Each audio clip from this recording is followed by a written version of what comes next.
সম্মানিত সুপ্রিয় দর্শক শ্রোতা দেশ ও প্রবাস থেকে যারা আমাদের সাথে সংযুক্ত আছেন, ভিডিও দেখতেছেন অথবা শুনতেছেন, সবাইকে জানাই আন্তরিক প্রীতি ও শুভেচ্ছা। বন্ধুরা, আমি কথা বলছিলাম সুইট একটি আপুর সাথে, প্রতিবেদন করবে, অডিও কলে সংযুক্ত হয়েছে। বাট উনি কেন আসলো প্রতিবেদনে বিস্তারিত ভিডিও জুড়ে থাকবে, আপনারা অবশ্যই ভিডিওটা কন্টিনিউ করবেন। আসসালামু আলাইকুম। ওয়ালাইকুম আসসালাম। আসসালামু আলাইকুম। ওয়ালাইকুম আসসালাম। কেমন আছেন আপু? আপনি ভালো আছেন? হ্যাঁ ভাই, আল্লাহ রাখছে, ভালো আছি। আপনি ভালো আছেন? এই তো আলহামদুলিল্লাহ, আমি ভালো আছি। আপু ভালো আছেন, ভালো থাকবেন, ভালো থাকাই কামনা করছি। তবে শুনতে চাচ্ছিলাম, এই যে আপনি প্রতিবেদনে আসলেন, কেন আসলেন, আসার কারণ কি ছিল বলুন। ভাই আসার কারণ একটাই, ভালো একটা মানুষ যদি পাশে থাকে, যদি তাকে যদি জীবন সঙ্গী পাই, এটাই অনেক কিছু। এই কারণে আসছে, দুঃখে সুখে যদি পাশে থাকে। ভালো একটা মানুষ চাচ্ছেন, যে দুঃখে সুখে পাশে থাকবে এমন একটা মানুষ হইলে আপনি খুশি, এর জন্যই আসছেন। জি জি। আচ্ছা, এই যে মনের মানুষ যে আপনি পাইতে চাইলেন বা মনের মানুষ চাচ্ছেন, মনের মানুষ পাইতে গেলে একটা নির্দিষ্ট বয়সের দরকার আছে, সেই বয়সটা কি আপনার হয়েছে? হ্যাঁ, অবশ্যই হয়েছে। কত বছর বয়স আপনার? আমার 24 বছর।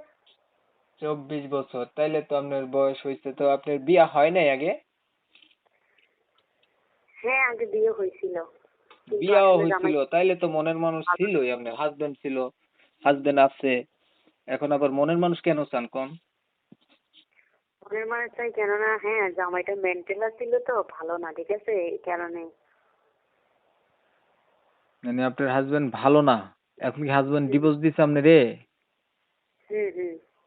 ও, বাচ্চা কাচ্চা আছে আপনার? হ্যাঁ, বাচ্চা একটা আছে। একটা বাচ্চা আছে। আগে কি কখনো আপনি প্রতিবেদন করছিলেন? না না, আগে কখনো করি নাই। এখন যেহেতু আপনার বিয়ে হয়েছিল, একটা বাচ্চাও আছে, হাজবেন্ড ডিভোর্স দিচ্ছে, এখন আপনাকে শুনেন, যারা বিয়ে শাদী করতে চাবে তারা তো আপনার মতোই কেউ হবে, হয়তো বিয়ে করছে বউ নাই অথবা বয়স বেশি হয়ে গেছে, এই ধরনের মানুষগুলো আপনাকে বিয়ে শাদী করতে চাবে। তখন আপনার আলটিমেট কি হবে?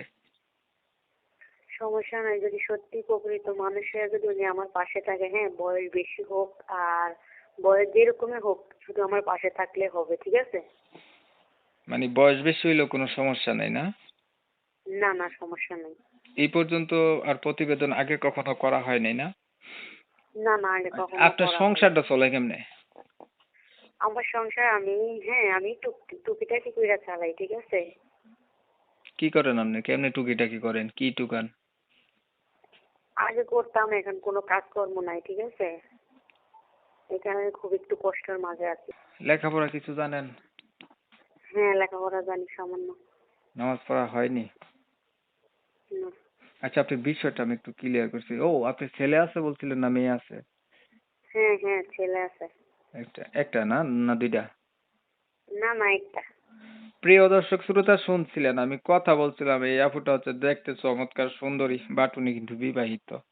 তবে ওনার হাজবেন্ডটা হচ্ছে মাথায় সমস্যা ছিল, ডিভোর্স হয়ে গেছে হাজবেন্ডের সাথে। এখন 24 বছরের মতো বয়স, অনেক কষ্টে জীবনটা চলতেছে। এখন ও চাচ্ছে যে বাচ্চাটাকে নিয়ে এমনি থাকার চাইতে হচ্ছে মাথার উপরে একটা ছাতা দরকার। আপনার মা বাবা নাই? না না, মা নাই, বাবা বিয়ে করে ছোটকালে চলে গেছে। আচ্ছা আচ্ছা, মা নাই, বাবা বিয়ে করেছিল, মানে কেউ নাই। এখন এইভাবে থাকার চাইতে চাচ্ছে একটা মাথার উপরে ছাতার দরকার। ছাতা হিসেবে একটা মনের মানুষ বলতে একটা, ওনার অতীত জানার পরে কেউ যদি ওনার পাশে ওনার বাচ্চার দায়িত্ব নিয়ে দাঁড়ায়, পাশে থাকে, তাইলে মনের সাথে মন যদি মিল খায়, দ্বিতীয়বারের মতো উনি ঘর সংসার করবে। এর জন্য উনি হচ্ছে প্রতিবেদনে আসছে। আমি ঠিক বলছি? এখন হচ্ছে আমি কমিউনিটি গাইডলাইনের কারণে এই সুইট আপুটার নাম এবং ঠিকানা আপনাদের মাঝে তুলে ধরতে পারিনি, এর জন্য আন্তরিকভাবে দুঃখ প্রকাশ করলাম। আপনারা অবশ্যই ওনার কাছ থেকে ওনার নাম ঠিকানা পরবর্তীতে জেনে নিবেন। আপনি কি আর কিছু বলবেন?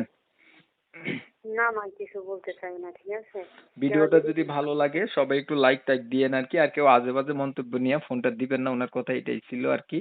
তো অনেক সময় নিয়ে আমার পাশে থেকে ভিডিও দেখছেন, ধন্যবাদ সবাইকে। অল্প কয়েক মিনিটের ভিডিওতে এর থেকে ভালো কিছু তথ্য নেওয়া যায় না। ওনার নাম্বারে কল দিয়ে আপনারা বিস্তারিত জানবেন। সবাই ভালো থাকবেন, সুস্থ থাকবেন, আল্লাহ হাফেজ।